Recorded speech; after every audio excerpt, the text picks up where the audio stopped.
അസ്സലാമു അലൈക്കും വറഹ്മത്തുള്ളാഹി വബറകാതുഹു. ബിസ്മില്ലാഹിർ റഹ്മാനിർ റഹീം. അൽഹംദുലില്ലാഹി റബ്ബിൽ ആലമീൻ. അല്ലാഹുമ്മ സ്വല്ലി വസല്ലിം വബാരിക് അലാ റസൂലിക സയ്യിദിനാ മുഹമ്മദിൻ വഅലാ ആലി സയ്യിദിനാ മുഹമ്മദ്.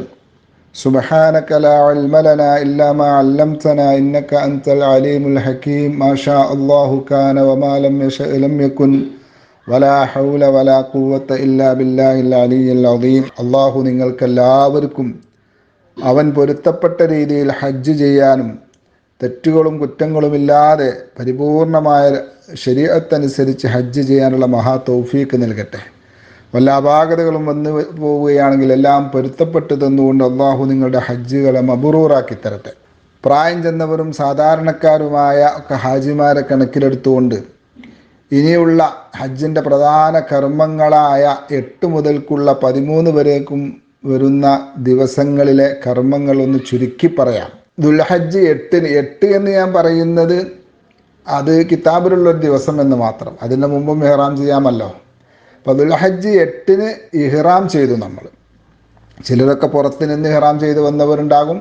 4-നും 5-നും ദുൽഹജ്ജ് 1-നും അതിൻ്റെ മുമ്പൊക്കെ ഇഹ്റാം ചെയ്തവരുണ്ടാകും. അത് വിഷയമേ അല്ല.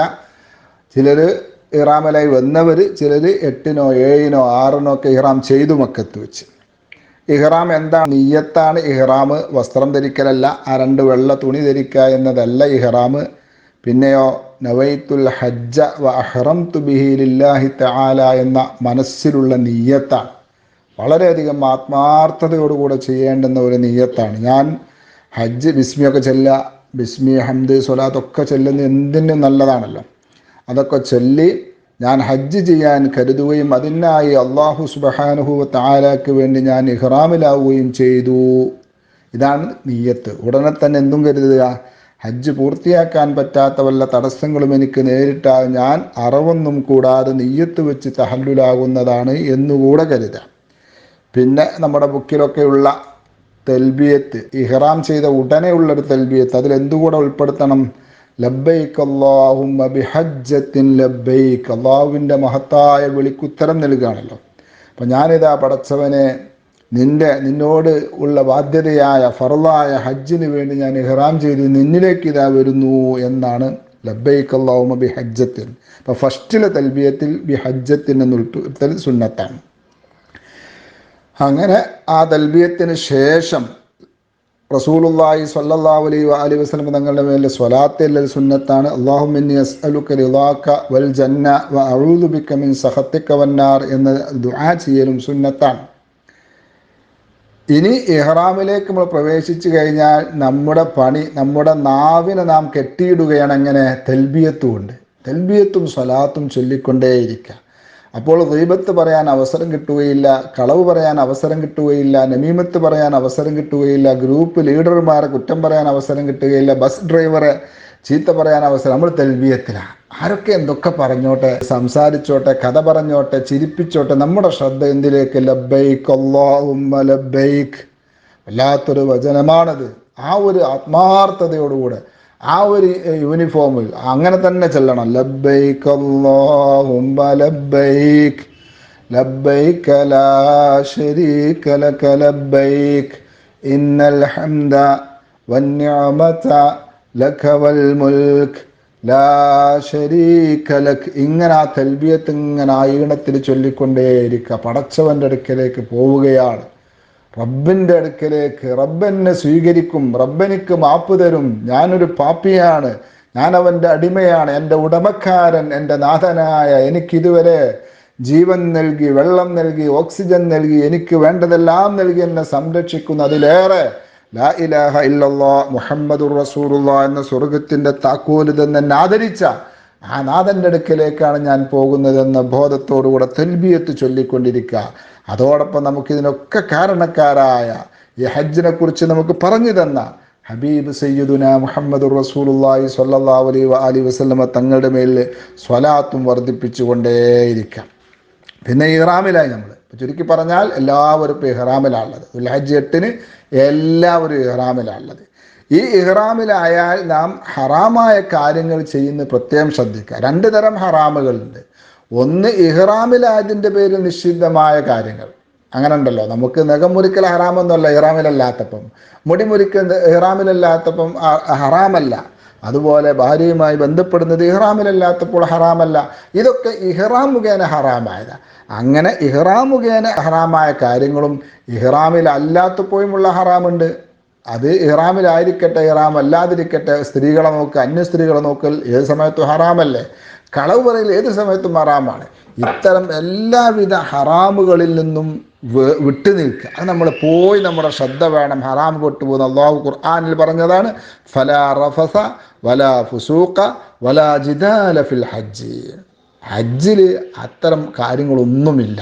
അപ്പോൾ ദുൽഹജ്ജ് 8-ന് നാം ചെയ്യേണ്ടുന്ന ആദ്യത്തെ കർമ്മം ളുഹ്ർ നിസ്കരിക്കാൻ മിനയിലെത്തുക എന്നതാണ്. പലരും 7-ന് തന്നെ മിനയിലെത്തും. കാരണം ട്രാഫിക് സൗകര്യത്തിന് വേണ്ടി ഗവൺമെൻറ് അങ്ങനെ ചെയ്യുന്നതാണ്. ഇബാദത്തിലായി ദിക്റിലും സ്വലാത്തിലും ഖുർആൻ പാരായണത്തിലും ഒക്കെയായി കഴിച്ചു കൂട്ടുക. എല്ലാവരുടെയും മൊബൈലിൽ ഖുർആൻ ഉണ്ടാവും, മൊബൈൽ നോക്കി ഖുർആൻ ഓതാവുന്നതാണ്. ഇവിടെ ചെയ്യേണ്ട ഹജ്ജുമായി ബന്ധപ്പെട്ട ആദ്യത്തെ കർമ്മം എന്താ? 8-ന് ളുഹ്ർ നിസ്കരിക്കാൻ മിനയിലെത്തുക, അവിടെ വെച്ച് ളുഹ്ർ നിസ്കരിക്കുക എന്നതാണ്.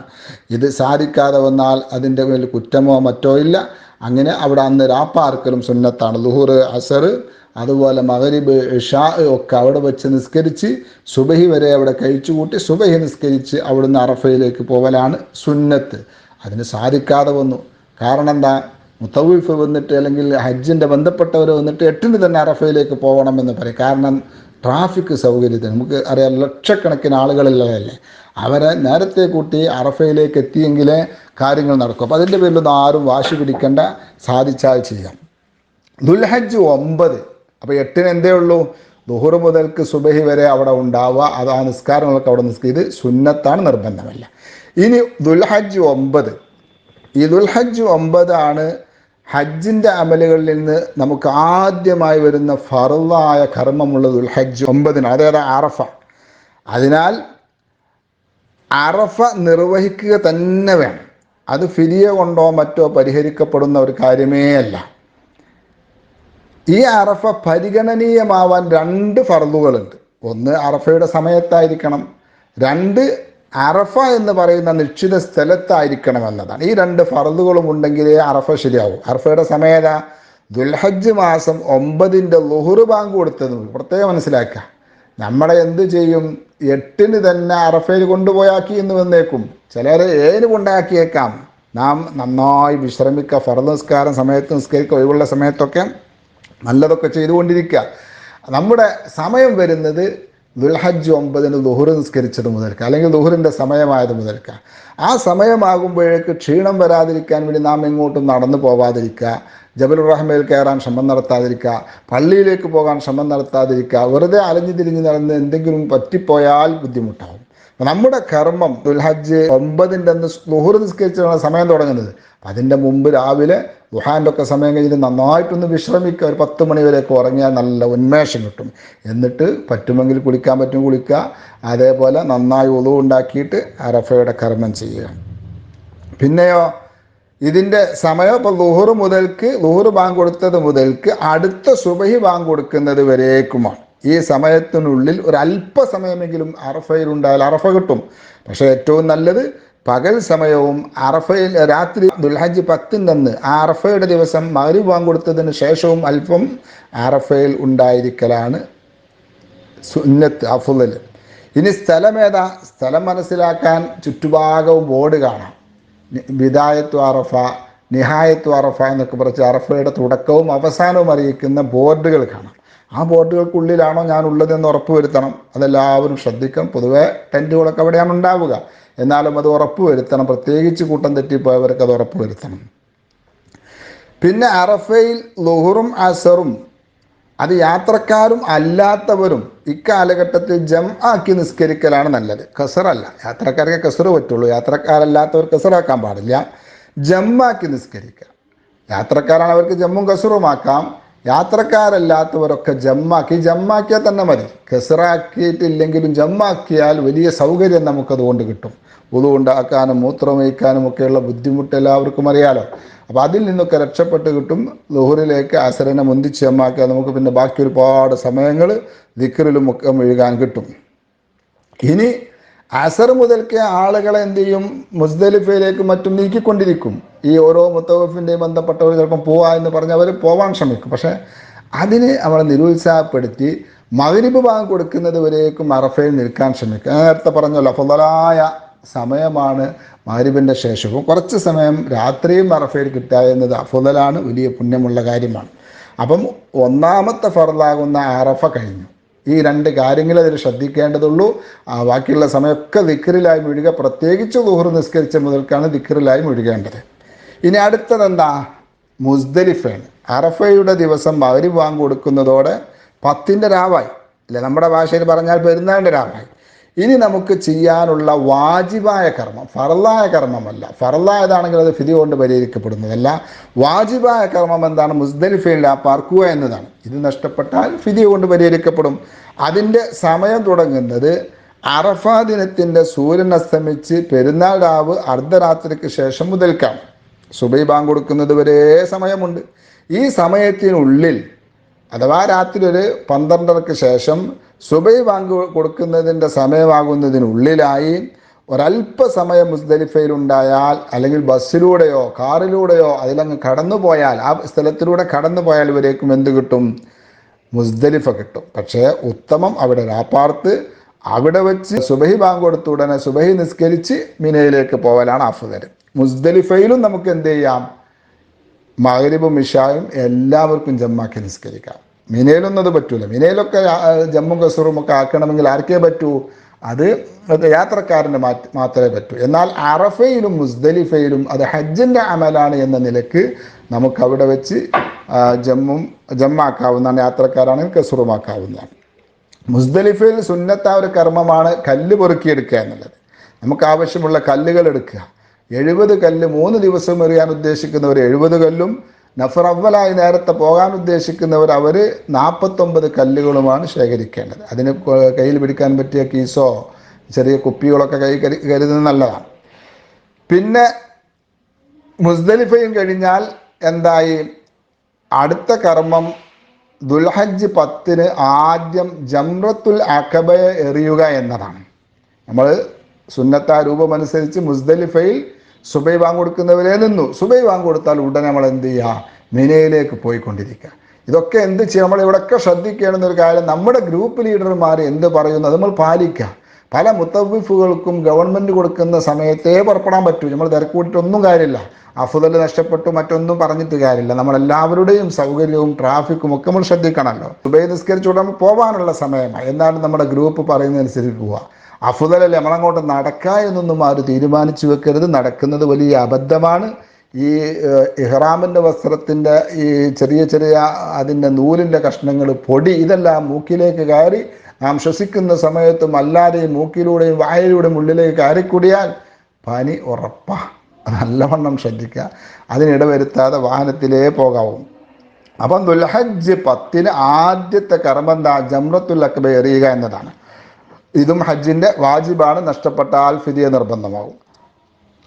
മുസ്ദലിഫയിൽ നിന്നും മിനയിൽ നിന്നൊക്കെ വരുന്ന സമയത്ത് ലാസ്റ്റ് കാണുന്ന ജംറയാണ് ജംറത്തുൽ അഖബ. മക്കയുടെ ഭാഗത്ത് നിന്ന് അങ്ങോട്ട് പോവുകയാണെങ്കിലോ മിനയിലേക്ക് പോവുകയാണെങ്കിലോ ആദ്യം കാണുന്നതുമാണ് ജംറത്തുൽ അഖബ. അവിടെ എഴുതി വെച്ചിട്ടുണ്ടാവും ജംറത്തുൽ അഖബ എന്നവിടെ എഴുതി വെച്ച്, അതിലേ എറിയാവൂ അന്ന്. ഇതിൻ്റെ സമയം നേരത്തെ മുസ്ദലിഫയുടെ സമയം തുടങ്ങി അതേ സമയം മുതൽ തന്നെ തുടങ്ങും. അഥവാ പെരുന്നാൾ രാവിന് 9-ന് അസ്തമിച്ചാലാണല്ലോ പെരുന്നാൾ രാവാവുക.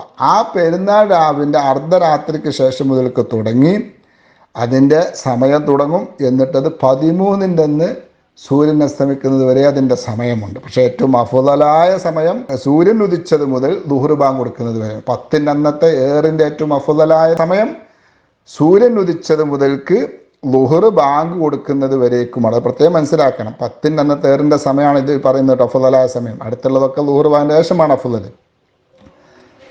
സൂര്യൻ ഉദിച്ച ഉടനെ പോയി ആ അഫ്ളലായ സമയത്ത് പോയി എറിയാൻ ശ്രമം നടത്തിയത് ഭയങ്കര തിരക്കുണ്ടാവുന്ന സമയമാണ്. അധിക വർഷവും ആൾക്കാർ മരിക്കുന്നതും അപകടത്തിൽ പെടുന്നതും തിരക്കിൽ പെടുന്നതും ഒക്കെ ആ സമയത്ത് എറിയാൻ പോയിട്ടാണ്. അപ്പോൾ ആ സമയം നിങ്ങൾ ഒഴിവാക്കുക. ഒരു 9 മണിക്കൊക്കെ ശേഷമാണ് ഏറ്റവും നല്ലത്. അതുപോലെ കയ്യിൽ ഒരു സാധനം കൊണ്ടുപോകാതിരിക്കുക. ബാഗ്, അതുപോലെ അപകടത്തിൽപ്പെടുന്ന നഷ്ടപ്പെട്ടേക്കാവുന്ന പണം, അതുപോലെ രേഖകൾ, ഇതൊന്നും കൊണ്ടുപോകാതെ അതൊക്കെ നിങ്ങളെ ടെൻറ്റിൽ വെച്ച് ഇനി കൊണ്ടുപോകൽ നിർബന്ധമായി എങ്കിൽ ഒരു ടീമിനെ എവിടെയെങ്കിലും നിർത്തിയിട്ട് അവരടുത്ത് വെച്ച് പോകണം. പക്ഷെ വെച്ച് പോയാൽ അതേ സ്ഥലത്തിലൂടെ തിരിച്ചു വരാൻ കഴിയുമെന്ന് ഒരുറപ്പുമില്ല. അതുണ്ടെങ്കിൽ മാത്രമേ അത് ചെയ്യാവൂ. പിന്നെയോ, ജംറത്തുൽ അഖബന്റെ തൊട്ടടുത്തുള്ള തൂണുകൾക്ക് ഒക്കെ നമ്പറുണ്ട്. ഇത് നല്ലവണ്ണം ശ്രദ്ധിക്കുക. ഹാജിമാർ ഏറ്റവും കൂടുതൽ കൂട്ടം തെറ്റിപ്പോകുന്നത് ജംറത്തുൽ അഖബയുടെ അടുക്കൽ വെച്ചിട്ടാണ്, ജംറകളുടെ അടുക്കൽ വെച്ചിട്ടാണ്. അപ്പോൾ ആ ജംറയുടെ അത് പ്രത്യേകം മുകളിൽ പാലങ്ങളൊക്കെ ഉള്ള വലിയ സ്ഥലമാണ്. അവിടെ ഓരോ തൂണിനും നമ്പർ ഇട്ടിട്ടുണ്ടാവും. ആ നമ്പറുകൾ നിങ്ങൾ എന്ത് ചെയ്യുക, ഓർമ്മിച്ച് വെക്കുക. തൊട്ടടുത്ത് ചെന്നിട്ട് കുറേ ദൂരമുള്ള തൂണിൻ്റെ നമ്പർ വെച്ചിട്ട് ഒരു കാര്യവുമില്ല. ജംറത്തുൽ അഖബയുടെ തൊട്ടടുത്തെത്തിയിട്ട് പറയുക കൂടെ ഉള്ളവരോട്, നമ്മൾ കൂട്ടം തെറ്റിയാൽ ഇതാ ഈ കാണുന്ന തൂണിൻ്റെ അടുത്ത് നമ്പർ ഓർമ്മിച്ചോളൂ. നമ്പർ ശരിക്ക് 2-3 പ്രാവശ്യം പറയുകയോ മൊബൈലിൽ എഴുതി വെക്കുകയോ ചെയ്യുക. തിരിച്ചു വരുമ്പോൾ കൺഫ്യൂഷൻ ആവും, എൻ്റെ നമ്പർ ഏതായിരുന്നു. അത് വരാതിരിക്കാൻ ശരിക്കും നോട്ട് ചെയ്ത് വെക്കാം. എന്നിട്ട് കൂട്ടം തെറ്റിയാൽ അവിടെ എത്തിയാൽ മതി. പക്ഷേ അത് കുറേ ദൂരെയുള്ള തൂണായാൽ തിരിച്ചു പോരാൻ പോലീസ് അനുവദിക്കുകയില്ല. തൊട്ടടുത്തുള്ള തൂണാവണം. പിന്നെയോ, ഇവിടെ നാം ശ്രദ്ധിക്കേണ്ടുന്ന പ്രധാനപ്പെട്ട കാര്യം ഒന്ന്, നമ്മൾ മറ്റൊരാളെയും തിരക്കാനോ ബുദ്ധിമുട്ടിക്കാനോ പോവാതെ ആയത്തുൽ കുർസിയിൽ ഇലാഫി കുറേ സൂറത്ത് സ്വലാത്തൊക്കെ ചൊല്ലി അങ്ങനെ അടുത്തേക്ക് ചെല്ലുക. കണ്ണ് ഉയർത്തി പിടിക്കാതെ താഴോട്ട് നോക്കുക. ചിലപ്പോൾ മറ്റുള്ളവരുടെ ഏറ് നമ്മുടെ കണ്ണിലേക്ക് പറ്റിപ്പോകും. അത് ഇല്ലാതിരിക്കാൻ വേണ്ടി പതുക്കെ പതുക്കെ എന്ത് ചെയ്യുക, മുന്നിലെത്തുന്നത് വരെ, ആ ജംറയുടെ തൂണിൻ്റെ അടുത്തെത്തുന്നത് വരെ നടക്കുക. അവിടെ എത്തിയിട്ടേ എറിയാവും. ജനങ്ങൾ എറിയുന്നത് കണ്ട് പിന്നീട് എറിഞ്ഞാൽ നമ്മുടെ കല്ല് ഈ കളത്തിൽ വീഴുന്നുണ്ടോ എന്ന് നമുക്ക് ബോധ്യപ്പെടുകയില്ല. അപ്പം നല്ലവണ്ണം അടുത്തെത്തിയിട്ട് ഖിബിലയെ ഇടത് ഭാഗത്തും ജംറയെ മുന്നിലുമാക്കിയിട്ട് എറിയുക. ഇതാണ് അന്നത്തെ ദിവസത്തെ ഏറിൻ്റെ സുന്നത്ത്. അങ്ങനെ ആ ചുമരിനല്ല എറിയേണ്ടത്, കളത്തിലേക്കാണ് എറിയേണ്ടത്. ഇതൊക്കെ ശരിക്കും നടക്കുക തൊട്ടടുത്ത് ചെന്നെറിഞ്ഞാലാണ്. പിന്നെയോ, സ്വയമായി എറിയാൻ കഴിയാത്ത ഒരുപാട് ആളുകളുണ്ടോ, വയസ്സായ അമ്മമാർ, ഉപ്പമാർ, അതുപോലെ പിന്നെ ഭാര്യമാർ, ഗർഭിണികൾ, ഇങ്ങനെ തുടങ്ങി കുട്ടികളൊക്കെ ഉണ്ടാവും. ഇവരൊന്നും നമ്മൾ മുൻകൂട്ടി തന്നെ അങ്ങോട്ട് എറിഞ്ഞു വെക്കണ്ട. രാത്രി സമയങ്ങളിലൊക്കെ അവരെ കൊണ്ടുപോയി എറിയിക്കാൻ പറ്റും. ഏതായാലും മറ്റുള്ളവരുടെ എറിയണമെങ്കിൽ 13-ൻ്റെ അന്ന് സൂര്യൻ അസ്തമിക്കുന്നതിന് മുമ്പ് അവർക്ക് എറിയാൻ കഴിയില്ല എന്ന് ബോധ്യപ്പെട്ടാൽ മാത്രമേ പറ്റൂ. അത് പ്രത്യേകം ശ്രദ്ധിക്കുക, അല്ലാതെ എറിയാൻ പറ്റില്ല. അതുപോലെ കുട്ടികളുണ്ടെങ്കിൽ കുട്ടികളെ അവിടെ കൊണ്ടുപോയി കുട്ടികളെ കയ്യിൽ നിന്ന് കല്ല് വാങ്ങി എറിയൽ സുന്നത്താണ്. കുട്ടികളെ കൊണ്ടുപോകാൻ നിർബന്ധമാണ്. അവരുടെ കയ്യിൽ നിന്ന് കല്ല് വാങ്ങി എറിയൽ സുന്നത്തുമാണ്. ഇനി ദുൽഹജ്ജ് 10-നുള്ള രണ്ടാമത്തെ കർമ്മം. ഒന്നാമത്തെ കർമ്മം ജംറത്തുൽ അഖബ എന്ന് പറയുന്ന ഒരു ജംറയെ മാത്രം എറിയുക. ഊലയെയും പുസ്തയും ഒന്നും എറിയാൻ പാടില്ല. രണ്ടാമത്തെ കർമ്മം അറവാണ്. അറവ് 3 തരം അറവുണ്ട് ഹാജിമാർക്ക്. ഒന്ന് എല്ലാവർക്കുമുള്ള, ഹാജിക്കും ഹാജി അല്ലാത്തവർക്കുമുള്ള ഉദ്ഹിയത്ത്. മറ്റൊന്ന് ഹദിയ്, പരിശുദ്ധ കഅബാലയത്തിനെ ആദരിച്ചു കൊണ്ട് ചെയ്യുന്ന അറവ്.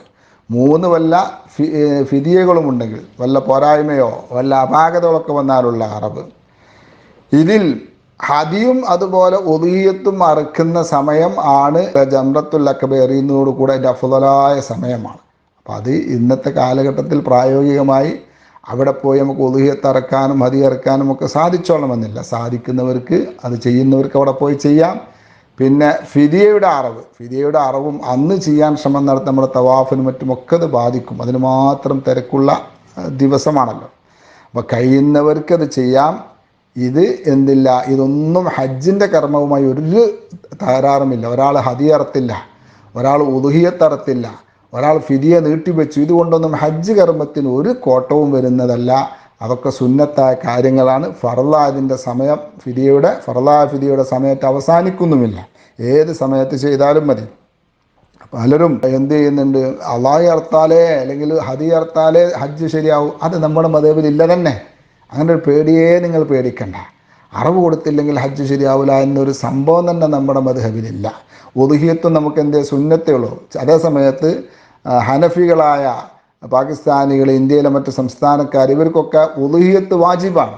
അത് വിചാരിച്ച് നമ്മൾ എന്ത് ചെയ്യേണ്ട, അതിൽ പെട്ടുപോകേണ്ട. നമ്മുടെ മതമനുസരിച്ച് അതൊക്കെ സുന്നത്തേ ഉള്ളൂ. ഹറമിൽ ഉദ്ഹിയത്ത് അറക്കൽ വലിയ പുണ്യമുള്ള കാര്യമാണ്. അതാണ് അല്ലാഹി എന്ന കൂപ്പണിലൊക്കെ അല്ലാഹി എന്ന് കാണുന്നത്. പിന്നെയോ, ദുൽഹജ്ജ് 10 ചെയ്യേണ്ടുന്ന മറ്റൊരു പ്രധാനപ്പെട്ട കർമ്മമാണ് മുടി നീക്കുക. ഇത് ദുൽഹജ്ജ് 10 ചെയ്യേണ്ടുന്ന 3-ാമത്തെ കർമ്മം. അറവ് ചെയ്യുകയാണെങ്കിൽ 3-ാമത്തെ കർമ്മം. ഇത് ഫർളാണ്. ഫിദിയ കൊണ്ടോ മറ്റോ പരിഹരിക്കപ്പെടില്ല. പുരുഷന്മാർ പൂർണ്ണമായി തല മുണ്ടനം ചെയ്ത് മുടി പൂർണ്ണമായി നീക്കലാണ് ഏറ്റവും ഉത്തമം. കൈയില്ലെങ്കിൽ പൂർണ്ണമായും വെട്ടി ചെറുതാക്കുക. ഈ ട്രിമ്മറൊക്കെ പോലുള്ളത് കൊണ്ട് വെട്ടി ചെറുതാക്കാവുന്നതാണ്. സ്ത്രീകളാണെങ്കിൽ അവർ മുടി മൊത്തം കൂട്ടിപ്പിടിച്ച് അറ്റത്തിൽ നിന്ന് 1 ഇഞ്ച് വലിപ്പത്തിൽ മുറിച്ച് കളയലാണ് നല്ലത്. സ്ത്രീകളുടെ മുടിയൊക്കെ മറവ് ചെയ്യണം, അത് മറന്നു പോകരുത്. ഇനിയോ ജംറത്തുൽ അഖബയെ എറിയുക, മുടി മുറിക്കുക എന്ന ഈ പ്രധാനപ്പെട്ട 2 കർമ്മങ്ങൾ, അറവും ഇതുമായിട്ടൊരു ബന്ധമില്ല. ജംറത്തുൽ അഖബയെ എറിയുക, മുടി നീക്കുക, ഈ 2 കർമ്മങ്ങളും ചെയ്താൽ ഹജ്ജിൽ നിന്ന് പകുതി തഹല്ലുലായി. ഇനി നമുക്ക് ഭാര്യമാരുമായി ബന്ധപ്പെടാൻ പറ്റൂല, അതിനുള്ള സമയമായിട്ടില്ല. അതുപോലെ പിന്നെ എന്തും പറ്റൂല, വിവാഹം ചെയ്യാനോ വിവാഹം ചെയ്തു കൊടുക്കാനോ പറ്റൂല. അതുപോലെ വേട്ടമൃഗങ്ങളെ വേട്ടയാടാനും പറ്റൂല. മറ്റുള്ള എല്ലാ നിഷിദ്ധമായിരുന്ന, ഇഹ്റാമിൽ നിഷിദ്ധമായിരുന്ന എല്ലാ കാര്യങ്ങളും അനുവദനീയമായി. ഇഹ്റാമിലല്ലാത്തപ്പോൾ ഹറാമായ നമ്മൾ നേരത്തെ പറഞ്ഞതുപോലെ അന്യ സ്ത്രീകളെ നോക്കുക, അല്ലെങ്കിൽ കളവ് വരെ ഗീബത്ത്, ഇതൊന്നും ഹറാമാണ്, അത് അപ്പോഴും ഹറാമാണ്. അതേസമയത്ത് ഇഹ്റാം കൊണ്ട് നിഷിദ്ധമായിരുന്ന വസ്ത്രം ധരിക്കുക, പുരുഷന്മാർ ബനിയൻ ധരിക്കുക, അല്ലെങ്കിൽ ഷർട്ട് ധരിക്കുക, പാൻറ് ധരിക്കുക, സ്ത്രീകൾ മുഖം മറക്കുക പോലുള്ള നിഷിദ്ധങ്ങളൊക്കെ എന്തായി കഴിഞ്ഞു, അതിൻ്റെ ഒക്കെ സമയം കഴിഞ്ഞു. ഇനി അതൊക്കെ ചെയ്യാവുന്നതാണ്. സ്ത്രീകൾക്ക് നിക്കാബ് ധരിക്കാം, അതുപോലെ പിന്നെ കൈയുറ ധരിക്കാം, പുരുഷന്മാർക്ക് കാലിന് സോക്സ് ധരിക്കാം. ഇതൊക്കെ എന്ത് ചെയ്യണം? ഈ 2 കർമ്മങ്ങൾ ചെയ്യണം. ജംറത്തുൽ അഖബ എറിയ, മുടി മുറിക്കുക എന്ന 2 കർമ്മങ്ങൾ. അപ്പോൾ തവാഫിനൊക്കെ നമുക്ക് എന്ത് സുഖമായിട്ട് പോകാം. ഇനി ദുൽഹജ്ജ് 10 അന്നത്തെ പ്രധാനപ്പെട്ട മറ്റൊരു 4ാമത്തെ അമലാണ് ഇഫാദത്തിൻ്റെ തവാഫ്. ഇതും ഈ പറഞ്ഞതുപോലെ ഹജ്ജിൻ്റെ സുപ്രധാന കർമ്മമാണ്. അത് ഫർളാണ്, ഫിദിയ കൊണ്ട് പരിഹരിക്കപ്പെടുന്നതല്ല. ഇതിൻ്റെ സമയം തുടങ്ങുന്നത് നേരത്തെ പറഞ്ഞതുപോലെ ദുൽഹജ്ജ് 10 അതിന് ഏറ്റവും നല്ല സമയം, തുടങ്ങുന്ന സമയം നേരത്തെ പറഞ്ഞതുപോലെ മുസ്ദലിഫയുടെ അതേ സമയം മുതൽക്ക് തുടങ്ങും, അഥവാ രാത്രി പകുതിയായതിനു ശേഷം. എന്നാൽ ഏറ്റവും അഫ്ളലായ സമയം എപ്പോഴാണ്? ദുൽഹജ്ജ് 10 പകൽ സമയത്താണ്. ദുൽഹജ്ജ് 10 പകൽ സമയത്ത്, അഥവാ സൂര്യൻ ഉദിച്ചത് മുതൽക്ക് ഏതുവരെ? സൂര്യൻ അസ്തമിക്കുന്നവരെയുള്ള സമയം. പെരുന്നാൾ ദിവസത്തെ തൊട്ട് പിന്തിപ്പിക്കൽ കറാഹത്താണ്. എന്നാൽ അതിൻ്റെ സമയം തീരുന്നില്ല, മരണം വരേക്കും അതിൻ്റെ സമയമുണ്ട്. 8ഓളം ഫർദുകൾ തവാഫ് സ്വഹിയാവാനുണ്ട്. പ്രത്യേകിച്ച് പുരുഷന്മാർക്ക് എന്ത് ചെയ്യുക? ഏറും അതുപോലെ മുടിമുറിക്കലും കഴിഞ്ഞാൽ ഒന്ന് കുളിച്ച് വൃത്തിയായി ഫുൾ കൈയുള്ള ഷർട്ട് ധരിക്കുക, നല്ല പാൻറ് ധരിക്കുക, കാലിന് സോക്സ് ധരിക്കുക, തലയിൽ ഒരു തോർത്തുമുണ്ടുകൊണ്ട് കണ്ണല്ലാത്ത ഭാഗങ്ങളൊക്കെ മൂടുന്ന രൂപത്തിൽ കെട്ടുക. 2 കൈയിൻ്റെ മുൻകൈ, ആ മുൻകൈ കയ്യോറ ധരിക്കുക, പ്രശ്നമൊന്നുമില്ല. ഇനി ഇല്ലെങ്കിൽ പാൻറ്റിൻ്റെ കീശയിലിടാം, അപ്പോൾ കൈ തൊടൂല. ഇങ്ങനെ സ്ത്രീകളെ തൊടുന്ന എല്ലാ വഴികളും നമ്മൾ അടച്ച് അങ്ങനെ നമ്മൾ തവാഫിന് പോയാൽ നമ്മുടെ വുളു മുറിയാതെ ഭംഗിയായി ഷാഫി മദ്ഹബ് അനുസരിച്ച് തന്നെ നമുക്ക് തവാഫ് ചെയ്യാൻ. മറ്റൊരു മദ്ഹബിലേക്ക് പോകാൻ നമുക്കറിയില്ല, മറ്റൊരു മദ്ഹബിനെ കുറിച്ച് നമുക്കറിയില്ലല്ലോ. അപ്പം അതിൻ്റെ ആവശ്യമില്ല, ഇങ്ങനെ തന്നെ നമുക്ക് ചെയ്യാം. ഞങ്ങളൊക്കെ അങ്ങനെ എത്രയോ ഹജ്ജ് അൽഹംദുലില്ലാ ചെയ്തിട്ടുണ്ട്. അപ്പോൾ തവാഫ് ചെയ്താൽ 4 കർമ്മങ്ങൾ. ഇനി 5ാമത്തെ കർമ്മം എന്താ? പെരുന്നാൾ ദിവസമുള്ള അത് സഅയ് ചെയ്യുക എന്നതാണ്. ഇതിൻ്റെയും സമയം നേരത്തെ പറഞ്ഞ ഹജ്ജിൻ്റെ അതേ സമയമാണ്.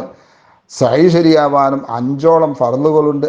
അങ്ങനെ ഭംഗിയായി സഅയ് ചെയ്യുക. സഅയ് ചെയ്യുന്ന സമയത്ത് നമ്മൾ ശ്രദ്ധിക്കേണ്ടുന്നത്, ഒരിക്കലും തവാഫ് കഴിഞ്ഞ് ഉടനെ സഅയ് ചെയ്യണമെന്നില്ല. ഒരാൾ തവാഫ് കഴിഞ്ഞപ്പോഴേക്കും ആകെ ക്ഷീണിച്ചു പോയി, എന്നാൽ അവന് തിരിച്ച് മിനയിലേക്ക് പോവാം. തിരിച്ച് മിനയിലേക്ക് പോയി വിശ്രമിച്ച് 2ാമത്തെ ദിവസം വന്ന് സഅയ് ചെയ്താൽ മതി, 3ാമത്തെ ദിവസം ചെയ്താൽ മതി, 4ാമത്തെ ദിവസം എന്നാണോ ചെയ്യുന്നത് അപ്പോഴേ പൂർണ്ണ തഹല്ലുൽ ലഭിക്കുകയുള്ളൂ. അപ്പോൾ നമ്മൾ എന്ത് ചെയ്തു? ജംറത്തുൽ അഖബയെ എറിഞ്ഞു, മുടി മുറിച്ചു, അറവുള്ളവർ അറവ് നടത്തി, തവാഫ് ചെയ്തു, സഅയും ചെയ്തു. തവാഫും സഅയും ചെയ്ത് കഴിഞ്ഞാൽ ഹജ്ജിൽ നിന്ന് പൂർണ്ണ വിരാമം ലഭിച്ചു. പിന്നെ നമ്മൾ നേരത്തെ പറഞ്ഞ ആ പാടില്ലാത്ത കാര്യങ്ങളും അനുവദനീയമായി. ഇനി ദുൽഹജ്ജ് 11 10 കഴിഞ്ഞു, 10 5 അമലും കഴിഞ്ഞു. മുമ്പ് നേരത്തെ ഖുദൂമിൻ്റെ തവാഫിന് ശേഷം സഅയ് ചെയ്തവർക്ക് ഇനി സഅയ് ഇല്ല കേട്ടോ. പിന്നെ അവർ സഅയ് ചെയ്യാൻ പോകരുത്, അവർക്ക് പിന്നെ സഅയ് ഇല്ല. ചെയ്യാത്തവർക്ക് ഇഫാദത്തിൻ്റെ അല്ലെങ്കിൽ ഫർളാ തവാഫിൻ്റെ ശേഷം സഅയ് ഉള്ളൂ. ദുൽഹജ്ജ് 10 കഴിഞ്ഞു. ഇനി 11ൻ്റെ രാവ വരാൻ പോകുന്നത്. പെരുന്നാൾ ദിവസം സൂര്യൻ അസ്തമിക്കുന്നതോടുകൂടെ എന്തായി? 11ൻ്റെ രാവായി.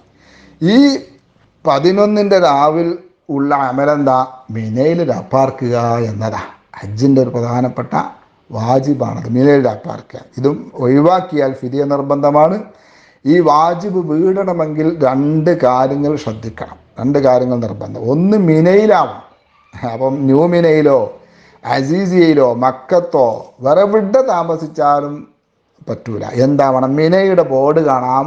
വിദായത്ത് നേരത്തെ പറഞ്ഞ പോലെ എൻഡ് ഓഫ് മിന എന്നും സ്റ്റാർട്ടിങ് ഓഫ് മിന എന്നൊക്കെ കാണാം, അല്ലെങ്കിൽ ബിദായത്തു മിന, നിഹായത്തു മിന കാണാം. ഈ ബോർഡുകൾക്ക് ഉള്ളിലാവണം മിനയിൽ രാപ്പാർക്കേണ്ടത്. അപ്പോൾ പുറത്തൊക്കെ സൗകര്യത്തിന് വേണ്ടി ന്യൂ മിന പോലുള്ള പല സ്ഥലങ്ങളിൽ താമസിക്കുന്നവരുണ്ടാവും. അവർക്ക് എന്ത് ചെയ്യുക, മഗ്‌രിബ് നിസ്കരിക്കാൻ കണ്ട് മിനയിലേക്ക് എത്തുക. എന്നാൽ ഒരു 12:30 വരെ മിനയിൽ അങ്ങനെ നടക്കുക. എറിയാത്തവർക്ക് എറിയാം, ഹാജിമാരെ കാണാം, ഹാജിമാർക്ക് ഖിദ്മത്ത് ചെയ്ത് കൊടുക്കാം, മസ്ജിദുൽ ഹൈഫ് പോയി കാണാം, അവിടെ നിസ്കരിക്കാം, തസ്ബീഹ് നിസ്കരിക്കാം. അങ്ങനെയൊക്കെ ചെയ്ത് മിനയുടെ ഉള്ളിൽ ഒരു 12:30 വരെ കഴിച്ചു കൂട്ടുക. ഇതാണ് ഏറ്റവും നല്ലത്. അതേസമയം റൂമിൽ വെച്ച് ടെൻറ്റിൽ വെച്ച് ഇശാക്ക് നിസ്കരിച്ച് ഭക്ഷണമൊക്കെ കഴിഞ്ഞ് ഒരു 10 മണിക്ക് മിനേക്കാട് പോകാൻ തീരുമാനിച്ച് നമുക്ക് ഉറക്കം വരാൻ തുടങ്ങും. ഉറങ്ങാൻ ഒരു സ്ഥലത്തും പോലീസ് സമ്മതിക്കില്ല. പ്രത്യേകം മനസ്സിലാക്കുക. ഇരിക്കാൻ പോലും പോലീസ് സ്ഥലം തരില്ല. നമ്മളാണെങ്കിലോ ഉറക്കം വന്ന് ആകെ താരാ, നമ്മൾ തിരിച്ചെന്താകും, ടെൻറ്റിലേക്ക് തന്നെ പോകാൻ നമ്മുടെ മനസ്സ് പറയും. അതെന്തുകൊണ്ടാണ്? വൈകുന്നത് കൊണ്ടാണ്. അതുകൊണ്ടാണ് എൻ്റെ പ്രിയപ്പെട്ട ഹാജിമാർ, ന്യൂ മിനയിലും പുറത്തുമൊക്കെ താമസിക്കുന്നവർ മഗ്‌രിബ് നിസ്കരിക്കാൻ തന്നെ മിനയുടെ ഉള്ളിലേക്ക് എത്തുക. എന്നിട്ട് അവിടെ അങ്ങനെ, അപ്പം നമുക്ക് നല്ല സമയമാണ്, ഉന്മേഷമുള്ള സമയമാണല്ലോ. ചായ മറ്റൊക്കെ കുടിച്ചിട്ട് വരിക, ഭക്ഷണം എടുത്തു വെക്കുക, എന്നിട്ട് നമ്മൾ പോരുക. അവിടെ ഒരു 12:30 വരെ നിന്ന് തിരിച്ചു പോയിട്ട് ഭക്ഷണം കഴിച്ച് നമുക്ക് ഉറങ്ങാവുന്നതാണ്. അപ്പോൾ ഒന്ന് എന്താണ്, മിനയിലാവണം. രണ്ടാമത്തെ ഫർദ് എന്താ മിന ശരിയാവാന്? രാത്രിയുടെ പകുതിയിലധിക സമയം മിനയിലുണ്ടായിരിക്കണം. ഇതാണ് പകുതിയെ കണക്കാക്കൽ എങ്ങനെ? മഗ്‌രിബ് മുതൽക്കാണ്, ബാങ്ക് കൊടുത്തത് മുതൽക്കാണ് ഇസ്ലാമിക ദൃഷ്ട്യാ രാത്രി തുടങ്ങുക. സുബൈ ബാങ്ക് കൊടുക്കുന്നതോടെ ഇസ്ലാമിക ദൃഷ്ട്യാ രാത്രി കഴിഞ്ഞു. അപ്പോൾ ഇതെത്ര മണിക്കൂറുണ്ട്? അത്രയും മണിക്കൂറിൻ്റെ പകുതിയും പിന്നെ ഒരല്പനേരം കൂടെ മിനയിൽ നിന്നാൽ മിന കിട്ടി. പിന്നെ ദുൽഹജ്ജ് 11, അപ്പം അങ്ങനെ രാത്രി നമ്മൾ രാപ്പാർത്തു. ഇനി എന്തായി? സൂര്യൻ ഉദിക്കുന്നതോടെ 11ൻ്റെ പകലായി. ദുൽഹജ്ജ് 11ൻ്റെ പകലിൽ 3 ജംറകൾ എറിയണം. അതിൻ്റെ സമയം തുടങ്ങുന്നത് എപ്പോഴാണ്? ളുഹർ ബാങ്ക് കൊടുത്തത് മുതൽക്കാണ് എന്നാണ് ബഹുമാനപ്പെട്ട ഇമാം നവവി റളിയല്ലാഹു തആല അൻഹുവിനെ പോലുള്ള ഇമാമിങ്ങൾ ശരിപ്പെടുത്തിയ അഭിപ്രായം. അപ്പോൾ ളുഹർ ബാങ്ക് കൊടുത്താൽ 11ൻ്റെ അന്ന് 3 ജംറകളെയും എറിയണം. അതെങ്ങനെ എറിയേണ്ടത്? നമ്മൾ 10ൻ്റെ അന്ന് എറിഞ്ഞിരുന്നത് ജംറത്തുൽ അഖബയെ മാത്രമായിരുന്നു. ഇന്ന് അതല്ല. ഇന്ന് അവിടെ നിന്നല്ല തുടങ്ങേണ്ടത്, മറിച്ച് ജംറത്തുൽ ഊല എന്ന് പറയുന്ന ആ ജംറ, അഥവാ മിനയുടെ ഭാഗത്ത് നിന്ന് വരുമ്പോൾ ആദ്യം കാണുന്ന ജംറ, പിന്നെ ഒരു ജംറത്തുൽ വുസ്ത ഉണ്ട്, അതിനെറിയ. പിന്നെ ഇന്നലെ നമ്മൾ 10ൻ്റെ അന്ന് എറിഞ്ഞിരുന്ന ജംറത്തുൽ അഖബ എറിയ. അപ്പോൾ അവസാനം എറിയേണ്ടത് 10ൻ്റെ അന്ന് എറിഞ്ഞ ജംറത്തുൽ അഖബയാണ്. ആദ്യം എറിയേണ്ടത് ജംറത്തുൽ ഊലയാണ്. രണ്ടാമതെറിയേണ്ടത് ജംറത്തുൽ വുസ്തയാണ്. അതൊക്കെ അവിടെ ബോർഡ് കാണാം, ഇത് ഇന്നതാണ് എന്ന്. അപ്പം അത് നോക്കി ഉറപ്പ് വരുത്തി, ഞാൻ നേരത്തെ 10ൻ്റെ അന്ന് പറഞ്ഞതുപോലെ ഓരോ ജംറയുടെയും അടുത്ത് നമ്മൾ തൂണുകൾ നോക്കി വെക്കുക. കൂട്ടം തെറ്റില്ല. ആ തൂണിൻ്റെ അടുത്തേക്ക് വരിക, തൊട്ടടുത്തുള്ള തൂണാവണം, ദൂരെ ആവരുത്. ആ തൂണിൻ്റെ അടുത്ത് വന്ന് നിൽക്കുക, എന്നിട്ട് വീണ്ടും പോവുക. ഓരോ ജംറയുടെയും, ഒന്നാമത്തെയും രണ്ടാമത്തെയും ജംറയുടെ ഇടയിൽ ദുആ ചെയ്യൽ സുന്നത്തുണ്ട്. ദുആക്ക് ഇജാബത്തുള്ള 15 സ്ഥലങ്ങളിൽ 2 സ്ഥലങ്ങളാണ് ജംറത്തുൽ ഊലയും ജംറത്തുൽ അഖബയും. അപ്പം അത് ശ്രദ്ധിക്കാം. പിന്നെ അപ്പോൾ ഇവിടെ ശ്രദ്ധിക്കേണ്ടത് ഈ തെർത്തീബാണ്. ഒന്നാമത്തേന് ആദ്യം വരിക. പിന്നെ രണ്ടാമത് ശ്രദ്ധിക്കേണ്ട കാര്യം, ഓരോന്നിനെയും 7 കല്ലുകളെ കൊണ്ടാണ് എറിയുന്നത്. അപ്പോൾ നമ്മൾ 7 കല്ല് കയ്യിൽ പിടിക്കുക. ചെറിയ, വല്ലാതെ വലുതല്ല, വല്ലാതെ ചെറുതും അല്ലാത്ത കല്ല്. അഥവാ ഒരു കല്ല് വീണുപോയി, കല്ല് നമ്മളെ കയ്യിൽ ഇല്ലതാണ്, ആകെ 7 കല്ലേ ഉള്ളൂ, എങ്കിലെന്ത് ചെയ്യുക? അത്തരം ഘട്ടങ്ങളിലൊക്കെ അവിടെ താഴെയുള്ള ഒരു കല്ല് എടുത്തിട്ട് എറിയാവുന്നതാണ്. അതിന് കുഴപ്പമൊന്നുമില്ല, ഹറാമോ കുറ്റകരമോ ഒന്നുമല്ല. അങ്ങനെ അന്ന് അസ്തമിച്ചാൽ, ഇതിൻ്റെയും ഏറ്റവും അഫ്ളലായ സമയം ഏതാണ്? ളുഹർ മുതൽക്ക് മഗ്‌രിബ് ബാങ്ക് കൊടുക്കുന്നത് വരെയാണ്. ഇനി എന്ത് ചെയ്യാം? ആ സമയത്ത് ഒരാൾക്ക് എറിയാൻ കഴിഞ്ഞില്ല, കുറേ നടക്കണം, വരാൻ പറ്റൂല. ട്രെയിന് പാസ്സുള്ളവർക്ക് അതാണ് ഏറ്റവും നല്ലത്, എറിയാൻ ഏറ്റവും സൗകര്യമുള്ളതും അതാണ്. അതൊന്നും കഴിഞ്ഞില്ല ഒരാൾക്ക് രാത്രി ഒന്നെറിയാം. രാത്രി ഇത് കളാവൊന്നുമില്ല, അഫ്ളലായ സമയം നഷ്ടപ്പെട്ടു എന്നുള്ളൂ. തിരക്കില്ലാത്ത സമയം രാത്രി വന്നിട്ട് എറിയാവുന്ന. എറിയുമ്പോഴൊക്കെ ഈ തെർത്തീബ് പാലിക്കണം. ആദ്യം ജംറത്തുൽ ഊല എറിയുക. ഇനി അന്നും എറിയാൻ കഴിഞ്ഞില്ല, രാത്രി വരെ കഴിഞ്ഞില്ല, പിറ്റേന്ന് പകലെറിയാം. ഇന്നത്തെ 11ൻ്റെ 12ൻ്റെ അന്ന് രാവിലെ എറിയാം. ഉച്ചവരെയുള്ള സമയത്തൊക്കെ അത് എറിയാം. പൊതുവെ തിരക്ക് കുറവായിരിക്കും. ഇനി ദുൽഹജ്ജ് 12ആയി. 11ന് സൂര്യൻ അസ്തമിച്ച 12 രാവായി. അന്ന് നമ്മളവിടെ രാപ്പാർക്കണം. ഈ പറഞ്ഞതുപോലെ രാത്രിയുടെ പകുതിയിലധികം സമയം മിനയിൽ രാപ്പാർക്കണം. പകലായാലോ 12ൻ്റെ അന്ന് സൂര്യൻ ഉദിക്കുന്നതോടുകൂടെ പകലായി. ആ പകൽ സമയത്ത് ഇന്നലെ പറഞ്ഞതുപോലെ ളുഹറിന് ശേഷം 11ൻ്റെ അന്ന് ചെയ്തതുപോലെ 3 ജംറകളെയും എറിയണം. അവിടെയും ആദ്യം എറിയേണ്ട ജംറത്തുൽ ഊല, പിന്നെ ജംറത്തുൽ വുസ്ത, പിന്നെ ജംറത്തുൽ അഖബ. ഇനി അതേപോലെ 13ൻ്റെ അന്ന് ഒഴിവുള്ളവരും ധൃതിയില്ലാത്തവരൊക്കെ 13ൻ്റെ അന്നും 12ൻ്റെ അന്ന് സൂര്യൻ അസ്തമിച്ചാൽ 13ന് രാവായി. ഈ രാവിലും ഇതുപോലെ പകുതിയിലധികം അവിടെ രാപ്പാർക്കണം. നേരം വെളുത്താൽ ളുഹർ ബാങ്ക് കൊടുത്തതിന് ശേഷം 13ൻ്റെ അന്നും ഇതേപോലെ 3 ജംറകളെയും എറിയണം. അതോടുകൂടെ എന്തായി, മിനയിലെ പരിപാടി കഴിഞ്ഞു. ഇനി മറ്റൊരു അള്ളാഹു സുബ്ഹാനഹു വ തആല വിശുദ്ധ ഖുർആനിലൂടെ തന്ന ഒരു ഇളവുണ്ട്. അതെന്താ? 12-ൻ്റെ അന്ന്. ഹജ്ജിൻ്റെ കർമ്മം ഏത് വരേക്കുണ്ട്? 13-ൻ്റെ അന്ന് വരേക്കും ഉണ്ട്. പക്ഷേ അതൊരാൾക്ക് തിരക്കുണ്ട്, അല്ലെങ്കിൽ വേഗം പോകണം, അല്ലെങ്കിൽ ക്ഷീണമാണ്, സുഖമില്ലാത്ത കണ്ടാൽ എന്ത് ചെയ്യുക? 12-ൻ്റെ അന്ന് എറിഞ്ഞ് നഫർ അവലായി അവനക്ക് പോകാവുന്നതാണ്. പക്ഷേ ഇവിടെ പലരും ശ്രദ്ധിക്കാതെ ഈ ഹജ്ജിൽ ഈ കർമ്മം നഷ്ടപ്പെടുത്താറുണ്ട്. 3 നിബന്ധന ഉള്ളവർക്ക് മാത്രമേ നഫർ അവലായി പോകാൻ പറ്റുമോ? ശരിക്കും പഠിച്ചു വെക്കുക. ഒന്നെന്താണ്? 12-ൻ്റെ അന്ന് ളുഹൂറിന് ശേഷം സൂര്യാസ്തമയത്തിന് മുമ്പായി 3 ജംറകളെയും എറിഞ്ഞ് മിന വിടണം. 3നെയും എറിഞ്ഞ് മിന വിട്ടോളണം.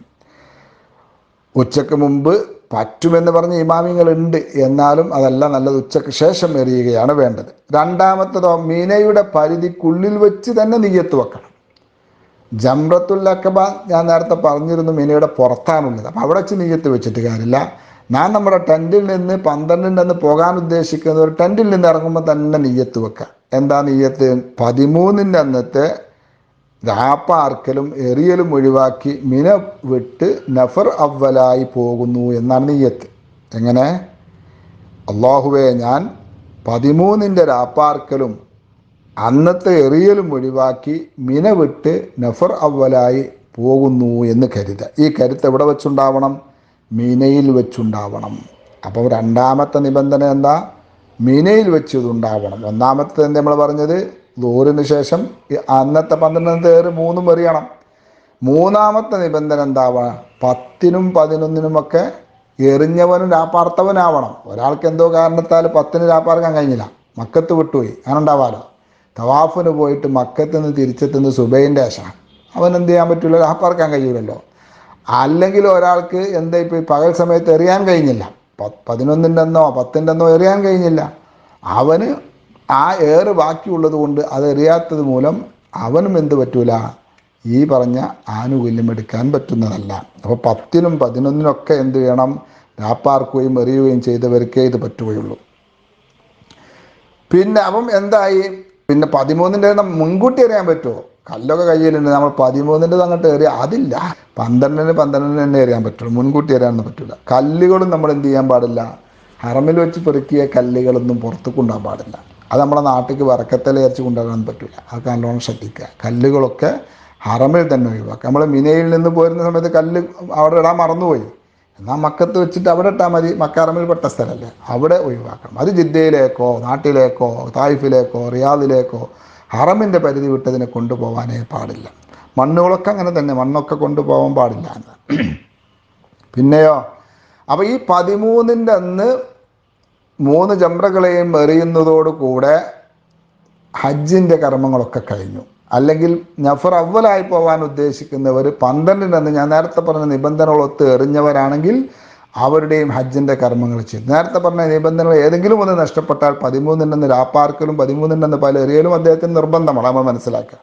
ഇനി പിന്നെ ഉള്ള ഒരു അമല് വദാഇൻ്റെ തവാഫാണ്.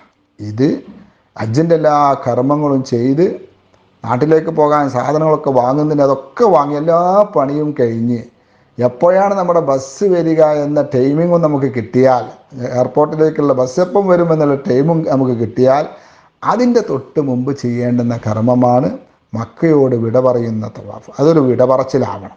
ആ രൂപത്തിലുള്ള വളരെയധികം ആത്മാർത്ഥമായ ഒരു തവാഫ് ആവണം. അതിൻ്റെ ശേഷം സൈ ചെയ്യേണ്ടതില്ല, അതിൻ്റെ അതിൽ റംല് നടത്തമില്ല, അതുപോലെ എന്തില്ല, ഈ ഇർത്തിബാ വേഷമില്ല, ഇതൊന്നും അതിലില്ല. ഹൈദോ നിഫാസോ ഒക്കെ ഉള്ള പെണ്ണുങ്ങൾക്ക് തവാഫറ്റ് നിർബന്ധവുമില്ല. അവൾ എന്ത് ചെയ്യണം?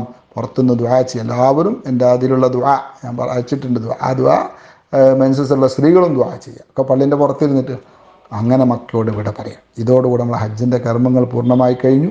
അള്ളാഹു നമ്മിൽ നിന്ന് കബൂലാക്കട്ടെ. എല്ലാവർക്കും നമ്മളൊക്കെ പറയാനുള്ളത്, എല്ലാവരും നന്നായി ദുആ ചെയ്യണം, ഈ പാവപ്പെട്ടവന് വേണ്ടിയും. അതുപോലെ എൻ്റെ കൂടെ ഇതിൻ്റെ പിന്നിൽ പ്രവർത്തിക്കുന്ന ഒരുപാട് പ്രവർത്തകരുണ്ട്, അവർക്കൊക്കെ വേണ്ടി ദുആ ചെയ്യണം. കൂടെ നമ്മുടെ മാതാപിതാക്കൾക്ക്, വലിയമ്മമാർക്ക്, വലിയപ്പന്മാർക്ക്, അമ്മായിമ്മമാർക്ക്, അമ്മോശന്മാർക്ക്, ഉസ്താദുമാർക്ക്, മഷായിഖന്മാർക്ക്, ഇഷ്ടജനങ്ങൾക്ക്, ഇവർക്കൊക്കെ വേണ്ടി നിങ്ങൾ ദുആ ചെയ്യാൻ മറന്നു പോകരുത്.